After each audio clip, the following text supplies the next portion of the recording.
बच्चों, आज मैं आप लोगों को फिर एक नई कहानी सुनाऊंगी। बच्चों, जानते हैं ये कहानी कहाँ लिखी हुई है?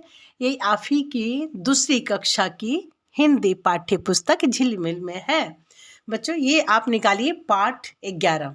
उसमें एक कहानी है ऊंट और सियार।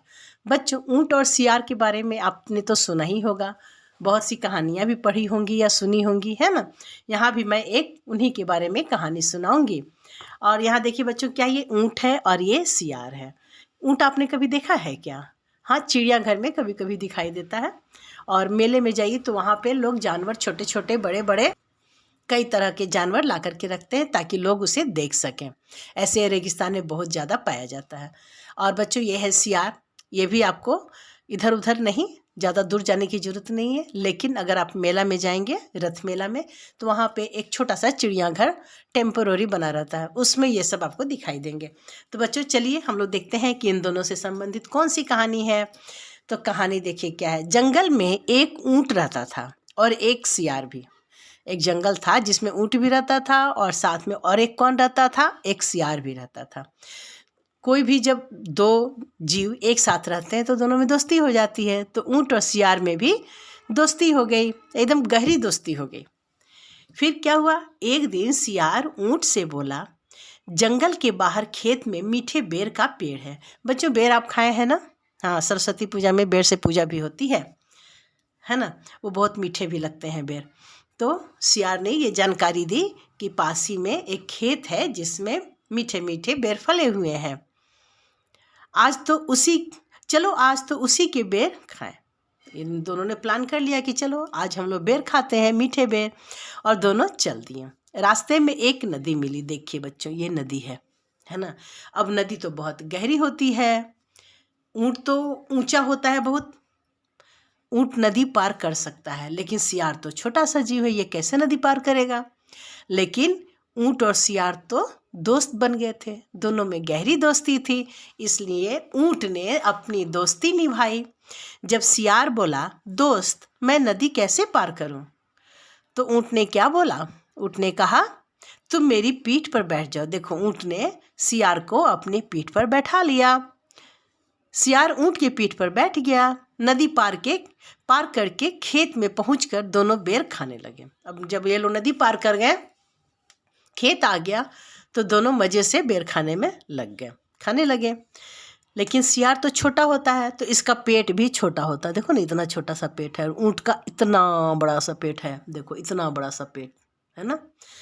तो सियार का पेट तुरंत भर गया, लेकिन ऊँट का पेट बड़ा था इसलिए नहीं भरा।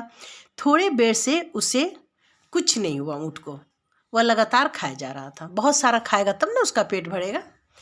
लेकिन सियार क्या किया? सियार बोला, ऊँट भाई मेरा पेट तो भर गया, अब मेरा मन गाना गाने का कर रहा है। अच्छा बच्चों, ये बताओ, जब ऊँट ने अभी अच्छी तरह से खाया नहीं, तो सियार को ऊँट के साथ रहना चाहिए ना, उसका दोस्त था ना वो। लेकिन वो क्या कहने लगा? उसने कहा ऊँट से कि भाई मेरा तो मन हो रहा है गाना गाने का। ऊँट ने क्या कहा कि ऐसा मत करना, अभी मेरा पेट भरा नहीं है, क्योंकि अगर तुम गाना गाओगे तो तुम्हारी आवाज़ सुनकर खेत का मालिक आ जाएगा और मेरी तो पिटाई हो जाएगी। लेकिन सियार नहीं माना, यानी सियार अच्छा दोस्त नहीं था। बच्चों, ऐसा दोस्त नहीं बनना चाहिए सियार के जैसा। अभी देखो, ऊँट ने उसकी तुरंत मदद की थी ना नदी पार करने में, लेकिन सियार ने क्या किया? सियार ने उसे धोखा देना शुरू कर दिया यहीं से। ऐसे भी सियार को कहा जाता है कि सियार एक धूर्त जानवर है। लेकिन सियार न माना, वह जोर जोर से गाने लगा। आवाज़ सुनकर खेत का मालिक आ गया। अब गाना सुनेगा तो आवाज़ होगी, आवाज़ से खेत का मालिक दौड़ कर आया। उसे देखते ही सियार तो भाग गया, पर किसान ने ऊँट की खूब पिटाई की। सियार छोटा सा था, पेट भी भर गया था, वो भाग गया। लेकिन देखो, ये जो खेत का मालिक है ऊँट को पीटने लगा। ऊँट बेचारा जल्दी जल्दी भाग भी नहीं पा रहा था, बहुत डंडे से उसकी बहुत मार पड़ी, बहुत पिटाई हुई। मार खाकर ऊँट वापस जंगल लौटने लगा। ऊँट को बहुत दुख हुआ, बहुत दुखी हो गया, लेकिन क्या करता? फिर वो जंगल की ओर वापस लौटने लगा, क्योंकि जंगल में ही ना रहता था वो। रास्ते में सियार फिर मिला। रास्ते में उसे फिर से सियार मिल गया, क्योंकि सियार को भी तो नदी पार करके जाना था। और बोला, दोस्त मेरे कारण ही तेरी ऐसी हालत हुई। चालाकी बतिया रहा है ना, कि मेरे कारण तुम्हें पिटाई पड़ गई और तुम्हारी पिटाई हो गई। लेकिन ऊँट क्या बोला? ऊँट चुप रहा, कुछ नहीं बोला। रास्ते में फिर वही नदी मिली। जब दोनों आने लगे तो फिर क्या हुआ, रास्ते में जिस नदी को पार करके लोग गए थे खेत में, वो नदी तो फिर मिलनी थी लौटने में। फिर से वो नदी मिली। सियार फिर बोला, मैं नदी कैसे पार करूं? सियार पार कर सकता था नदी, क्या नहीं कर सकता था ना, क्योंकि सियार तो छोटा जानवर है, नदी में जाता तो डूब जाता। लेकिन उस आने में तो वो ऊँट की पीठ पर बैठकर आराम से आ गया था। लेकिन अभी क्या था, सियार ने उसके साथ धोखा किया था ना, इसलिए ऊँट उसकी मदद नहीं करेगा। देखो क्या होता है आगे। मैं नदी कैसे पार करूं जब पूछा सियार ने, तो ऊँट बोला, तुम मेरी पीठ पर बैठ जाओ। फिर ऊँट ने उसको अपनी पीठ पर बैठा लिया।